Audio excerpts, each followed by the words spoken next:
What's up folks, witajcie w kolejnym odcinku. Na tym kanale istnieje demokracja, ale ona wygląda w ten sposób. A tak szczerze, to chcę nawiązać do tego, że na naszym Instagramie, gdzie tutaj wam się wyświetla on teraz, odbyło się głosowanie. I większością głosów wybraliście, że w tym odcinku zobaczymy nie miskę dla psa, tylko zabudowę warsztatową. Zaczynajmy więc dzisiejszy odcinek. Tyle ile warsztatów, tyle sposobów na wykonanie uchwytów na narzędzia. Ja postawiłem na plastikowe tablice. Rozumiem, że możecie mieć pewne obawy, bo to przecież tworzywo. Ale poczekajcie do końca odcinka. Pracę rozpocząłem od rozplanowania wymiarów tablic, tak aby równo były pomiędzy gniazdkami i przełącznikami. Jako górną krawędź przyjąłem nadproże drzwi. Finalnie mam nadzieję, że ładnie się to wszystko pokryje w jednej linii. Przy użyciu lasera wyznaczyłem poziomy i zacząłem wiercić pod tablicę. Zamocuję je na kołkach ósemkach. Zastanawiacie się pewnie, czy rzeczywiście jest potrzebne aż 9 kołków na jedną tablicę. No i moim zdaniem tak. Ten plastik nie jest idealnie równy, więc dociągnięcie go w wielu punktach po prostu prostuje te tablice.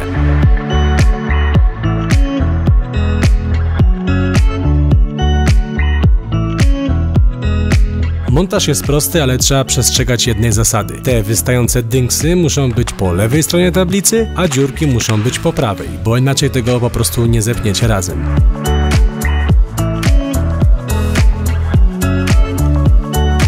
Uchwytów do tablic macie kilka rodzajów. Ja pokażę wam tylko te, które sam używam. Wszystkie mocuję się na taki klik, no i to w sumie tyle. Aha, ułożenie tych wszystkich narzędzi, co teraz widzicie, zajęło mi cały dzień, ponieważ sam nie wiedziałem na początku, no co gdzie ma być. Następnego dnia zacząłem robić drewnianą zabudowę. Jako dwa graniczne punkty przyjąłem wysokość nadproża drzwi oraz górną krawędź półki na wkrętarki. Spokojnie pokażę wam, jak ją zbudować w tym filmie. Zabudowę zaczynam od prawej strony, no i tak będę sobie leciał potem w lewo aż do ściany. Na pierwszy ogień poszły uchwyty na szlifierki. Pomysł troszkę, przyznam, podjumany z któregoś z filmów na YouTubie, ale z moim upgrade'em. Największy problem miałem, aby dopasować grubość i wielkość sklejki, tak aby szlifierka zawisła za tarczę, ale jej nie gięła lub nie najboga nie złamała. I tak jak dwie z trzech pasowały idealnie, tak jedna, i to ta zepsuta, nie chciała siedzieć. Finalnie jednak przekminiłem sprawę, no i się udało. Konstrukcja jest dość prosta. Robię to jakby taką półkę na głębokości najszerszej szlifierki. Po czym zamykam wszystko od góry cienkim, ale mocnym kawałkiem sklejki. Całą konstrukcję sklejam klejem do drewna i poprawiam strzywkami, albo gwoździami, bo to zależy, co akurat miałem w tym pistolecie.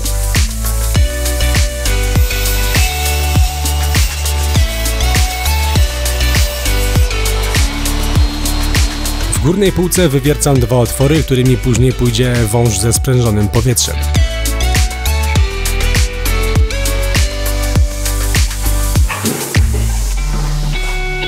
A tak prezentuje się pierwszy gotowy fragment.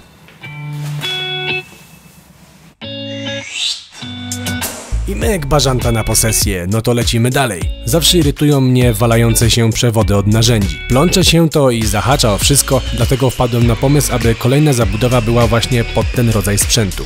Jako odnośnik co do wielkości otworów przyjąłem szerokość opalarki, no bo była po prostu najgrubsza. Wywierciłem więc dziury w równych odstępach, a resztę odciąłem ukośnicą. Przy tej robocie trzeba uważać, aby nie wejść za głęboko piłą, no bo będzie to finalnie brzydko wyglądać. Wszelkie zadziory zdjąłem małym papierkiem, a krawędzie zaobliłem frezem, tak aby przy wyjmowaniu i wsadzaniu narzędzi nie wbić sobie drzazgi. Tutaj troszeczkę źle wymierzyłem szerokość półki, ale to nie jest problem, będziemy maskować, tak jak w tym przypadku, ponieważ z boku zrobię takie kieszonki na papier ścierny, co finalnie uważam, że wyszło całkiem nieźle.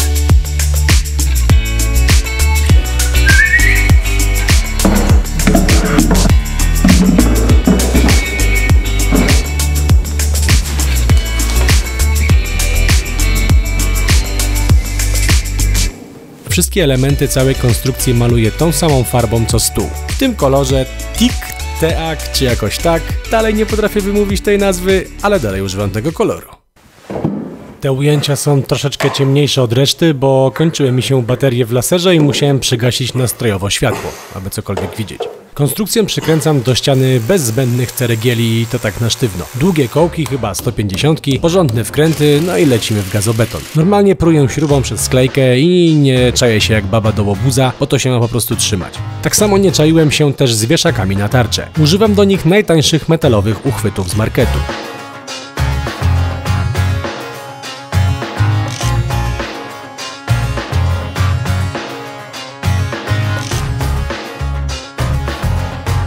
Pamiętacie, jak wam mówiłem o dziurach pod sprężone powietrze? No to teraz wykonałem mocowanie na szybko złącze pneumatyczne. Ostatnim etapem tej ściany była część w okolicy skrzynki ze światłowodem. Ten projekt nazwałem roboczo półka wariata, bo robiłem ją totalnie improwizując. Oczywiście pościągałem sobie wcześniej wymiary, ale jak to ma finalnie wyglądać i co tam ma być, to kompletnie nie miałem zielonego pojęcia. Realizowałem więc te pomysły, które akurat przyszły mi do głowy. A za chwilę zobaczycie z jakim skutkiem.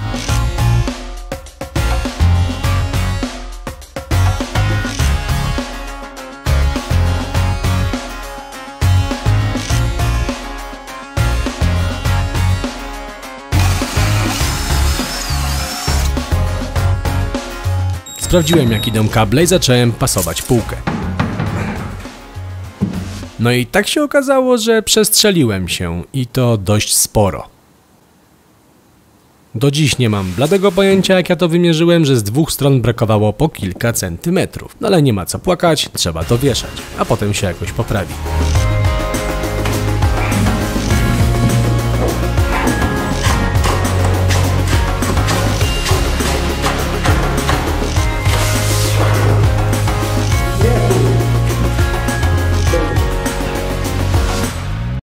Półka wariata zawisła. Przyszedł więc czas na wieszak na ściski. I moim zdaniem to bardzo ważny element tej całej naszej zabudowy. Ściski to przydatna sprawa. Konstrukcję wykonałem podobnie jak tę z uchwytami pod wkrętarki. Z tą różnicą, że zagęściłem nacięcia w konstrukcji.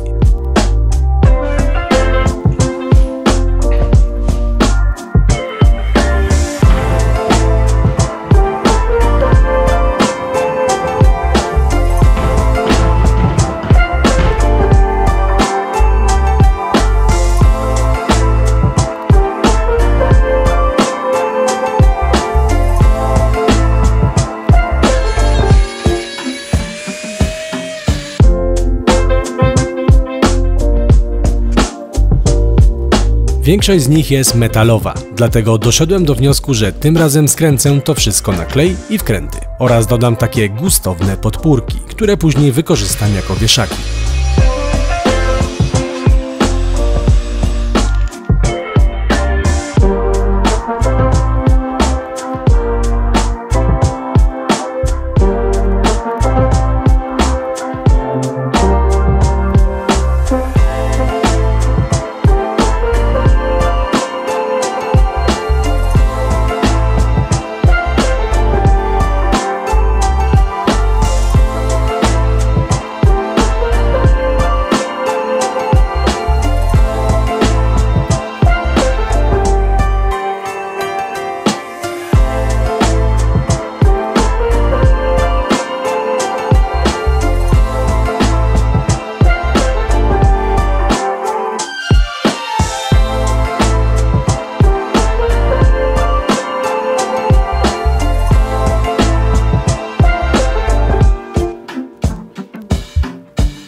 Na sam koniec zbiłem jeszcze niezobowiązującą półkę nad zlew.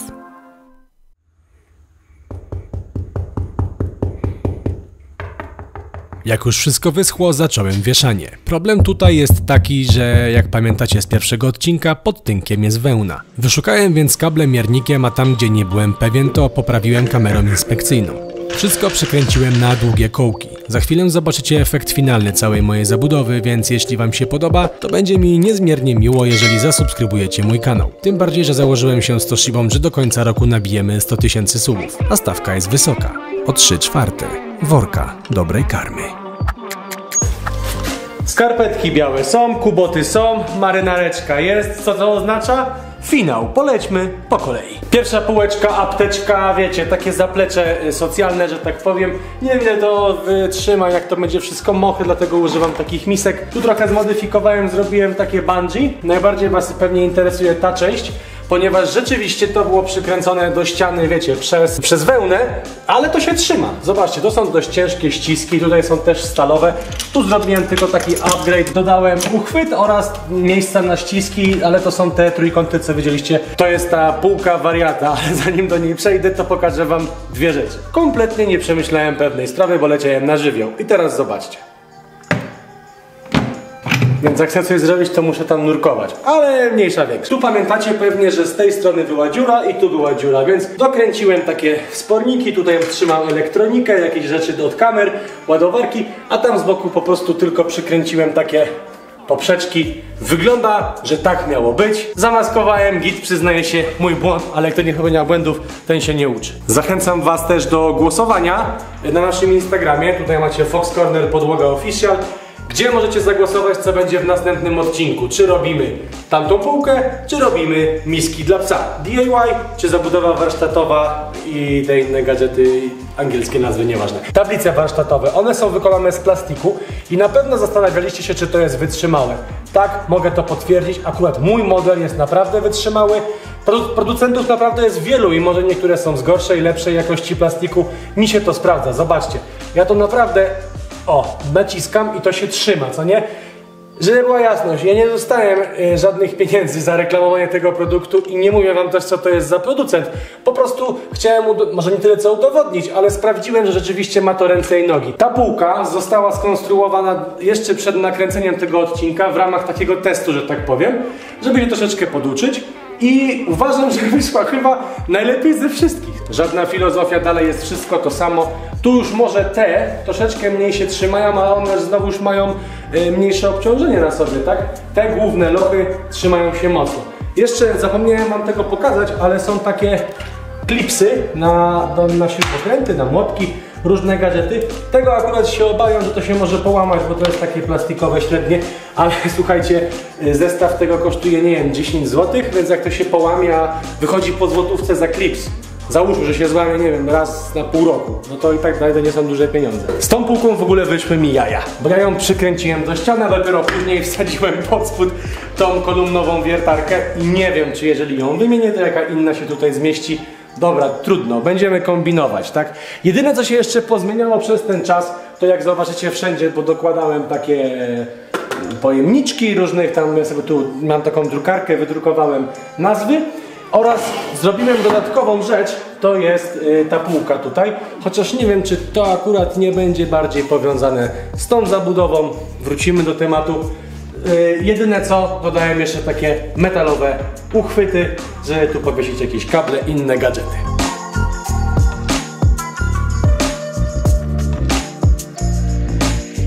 Bardzo wam dziękuję za dzisiejszy odcinek. Pamiętajcie o tym, że mam zakład z Toshibą, że w tym roku będzie 100 000 subskrypcji. A zakład jest o 3/4 worka karmy. O 3/4. Więc jeżeli wam się podoba to, co robimy, to pamiętajcie o subskrypcji. Za chwilę wam się wyświetlą przebitki z życia Toshibki, jak była mała. A ja wam na dzisiaj dziękuję i do zobaczenia w następny czwartek o 18:00. Cześć!